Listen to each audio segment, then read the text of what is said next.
ನಿನ್ನೆ ಮಧ್ಯಾಹ್ನ ಸುಮಾರು 1:30-2 ಗಂಟೆ ಸಮಯದಲ್ಲಿ ಹುಬ್ಬಳ್ಳಿ ಧಾರವಾಡ ನಗರ ಕಮಿಷನರೇಟ್ ವ್ಯಾಪ್ತಿಯ ಕೇಶವಾಪುರ ಪೊಲೀಸ್ ಠಾಣಾ ಸರಹದ್ದಿನಲ್ಲಿರುವಂತಹ ಕ್ಲಬ್ ರೋಡ್ ಅಲ್ಲಿ ಒಂದು ವಾಹನದಲ್ಲಿ ಹಣ ಸಾಗಾಣಿಕೆ ಮಾಡ್ತಾ ಇದ್ದಾರೆ. ಅದು ಯಾವುದೂ ದಾಖಲಾತಿಗಳಿಲ್ಲ ಅನ್ನುವಂಥದ್ದು ಮಾಹಿತಿ ನಮ್ಮ ಪೊಲೀಸ್ ಅಧಿಕಾರಿಗಳಿಗೆ ಬಂದಿತ್ತು.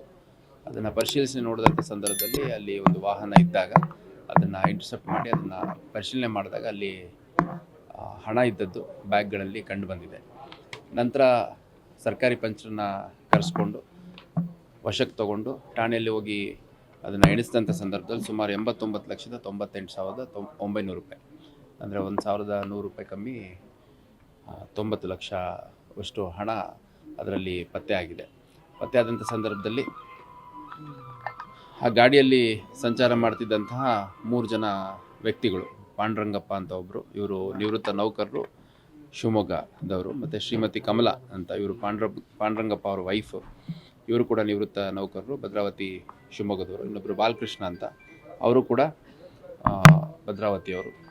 ಈ 3 ಜನ ಆ ಗಾಡಿಯಲ್ಲಿ ಸಿಕ್ಕಿದ್ರು. ಅವ್ರನ್ನ ವಿಚಾರಣೆಗೆ ಒಳಪಡಿಸಿದಂಥ ಸಂದರ್ಭದಲ್ಲಿ ಸತೀಶ್ ಶೇಜ್ವಾಡ್ಕರ್ ಅವ್ರಿಗೆ ಸೇರಿದ ಹಣ ಇದು ಅಂತಂದು ಹೇಳಿದ್ದಾರೆ. ಅದರ ಹಿನ್ನೆಲೆಯಲ್ಲಿ ಹಣವನ್ನು ಸೀಸ್ ಮಾಡಿಕೊಂಡು ನಾವೊಂದು ಪ್ರಕರಣ ದಾಖಲು ಮಾಡ್ಕೊಂಡಿದ್ದೀವಿ.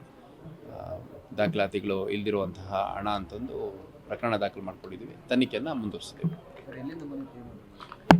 ಈಗ ಅವರು ಇಷ್ಟೇ ಹೇಳ್ತಾರೆ.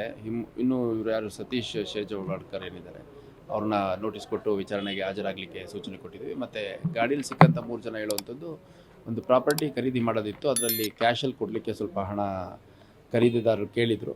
ಅದರ ಹಿನ್ನೆಲೆಯಲ್ಲಿ ಅವ್ರಿಗೆ ಕೊಡಲಿಕ್ಕೆ ಅಂತಂದು ನಾವು ನಮಗೆ ಈ ಸತೀಶ್ ಅನ್ನೋರು ಕೊಟ್ಟರು ಅನ್ನೋದು ಮಾತ್ರ ಹೇಳ್ತಾರೆ. ಇವಾಗ ಸತೀಶ್ ಅನ್ನೋರು ಈ ಹಣದ ಮೂಲ ಏನು, ಯಾವ ರೀತಿ ಬಂತು ಅನ್ನೋಂಥದ್ದು ನಾವು ಫರ್ದರ್ ಹೇಳಬೇಕಾಗಿದೆ ತನಿಖೆಯಲ್ಲಿ.